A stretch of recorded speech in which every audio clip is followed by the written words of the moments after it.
The little girl sat at the same booth every morning, table 7 by the window, never saying more than a soft "thank you" when served. She always came alone. No adult ever walked in or out with her. And every day, she ordered the same modest breakfast, 1 pancake, no butter, and a glass of water.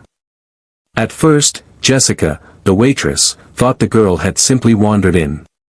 She couldn't have been older than 10, maybe 11, with messy dark hair that covered part of her face, a hoodie that looked too big, and eyes that seemed far too heavy for someone her age. But she paid in exact change every single time. Quarters, dimes, even pennies. It didn't feel right. Jessica had worked at Mel's diner for 6 years and had seen her fair share of regulars. But this girl was different. Something about her silence, her posture, the way she avoided eye contact, it whispered of loneliness, of fear. So Jessica started adding a little extra to the plate. A second pancake when she could.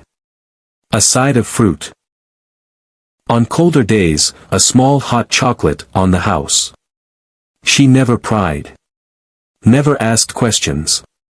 She just showed up, hoping the girl would feel safe in the warmth of the old diner walls. Weeks passed. Then months.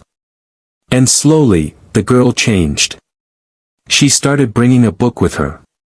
She let Jessica refill her glass without flinching. One morning, she even smiled, a small, fleeting thing, but real. Her name, she finally offered, was Lily. Jessica's heart ached every time she watched Lily leave, walking alone down the street with her backpack bouncing against her thin shoulders. There were bruises on her wrists once, barely noticeable under her sleeves. Another time, she limped slightly as she walked. Jessica wanted to say something, to do something, but how do you protect a child who disappears into the shadows before you can ask her if she's safe? Then, one Wednesday morning, everything changed. Jessica was just pouring Lily a second glass of water when the front door of the diner opened. And the room fell into a hush.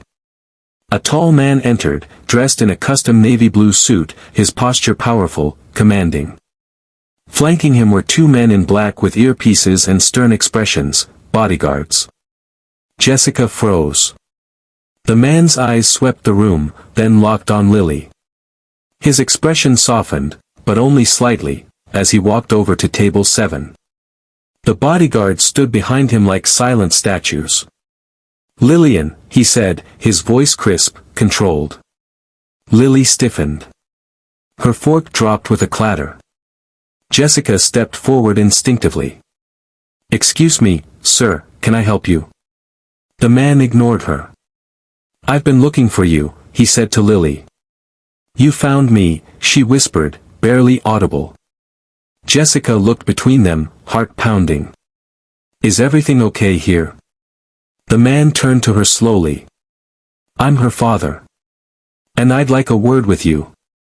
They sat in a back booth. Lily stayed close to Jessica, clinging to the sleeve of her apron like a lifeline. The man introduced himself. Damian Carrington, billionaire tech mogul, owner of Carrington Enterprises, frequently seen on business magazines and financial news. The last person anyone expected to walk into a dusty roadside diner. "I thought she was with her mother," he said, his voice tight. "I didn't even know she was gone until 3 weeks ago. My ex-wife took her during the custody battle and disappeared." Jessica listened, stunned. "So, Lily's not homeless?" "No. But she ran. From a place she didn't feel safe." He looked at his daughter then, a flicker of guilt showing for the first time. "And she came here. To you." Lily's voice was so soft it barely rose above the hum of the fridge. "You were always too busy to notice." But Jessica did. Jessica's eyes burned with tears. Over the next hour, the story unfolded. Lily had been stuck between a bitter custody fight, living with a mother who resented her and a father who loved her but didn't know how to show it. Her escape had been quiet, deliberate. She had found the diner while walking one day and kept coming back, because someone there looked at her like she mattered. She fed me, Lily said simply. She didn't ask questions. She just cared. Damien sat in silence for a long moment, then stood. Miss, he paused, then nodded. Jessica. I owe you more than I can say. Jessica smiled gently. She didn't need money. She just needed to be seen. In the days that followed, everything changed. Lily began coming to the diner accompanied, sometimes by Damien, sometimes with a tutor, or one of the new nannies Damien personally vetted. But she always sat at table 7.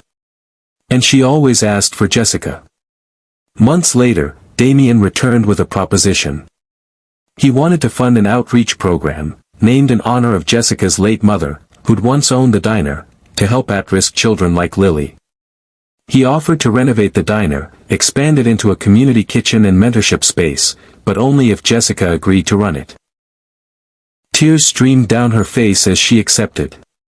Years later, people still talk about the day the billionaire with bodyguards walked into Mel's diner.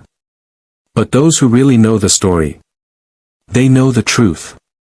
That it wasn't power or money that changed Lily's life.